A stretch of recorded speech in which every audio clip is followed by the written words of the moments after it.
Is America moving forward or backward? They were the behemoths of the 2012 election cycle. American Crossroads and Crossroads GPS spent hundreds of millions of dollars. American Crossroads is responsible for the content of this advertising. And they lost. 2013 brought deep soul-searching. Meet Stephen Law, the group's president and CEO.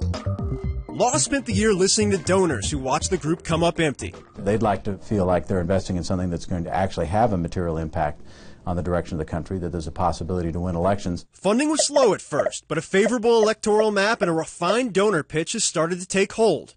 It spurred million-dollar checks from hedge fund billionaire Paul Singer and former Univision chairman Jerry Parenchio. The money enabled Crossroads to deploy a new, sharper strategy. Before this year, it stayed out of primaries, but in 2012, that opened the way for weaker candidates. If it's a legitimate rape, who lost in the general. Crossroads took no chances in 2014, striking an agreement with other establishment groups to spend big in primaries to ensure the right candidate moved on. North Carolina was a big test. There, Crossroads spent $1.6 million to help Tom Tillis win his primary.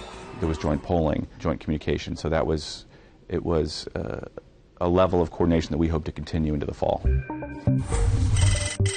Carl Forty is the group's political director. He's worked to streamline coordination between groups, a key component of the Tillis primary win. Take a look at the last 5 weeks of TV spending in the race. American Crossroads supplemented the Tillis campaign's push in a big way for a month. Then the U.S. Chamber took the final week, stepping in right when Crossroads finished its buy. Now, it's illegal for the groups to communicate directly with campaigns, but there are other ways, like using the media to broadcast where and when they would spend $20 million on fall TV advertising, which Crossroads did in early July. You're seeing all the other groups now start to kind of layer in. And that's a coordinated effort. Another component of that effort is Crossroads' own internal state polling and on-the-ground intelligence operations, all led by Forty, who then turns that into targeted ads. Alaska, Arkansas, Louisiana, North Carolina, Iowa, and Montana. We are going to look at what's going on there right now, how much help we think the candidate needs, what their fundraising looks like when we think they can go on the air.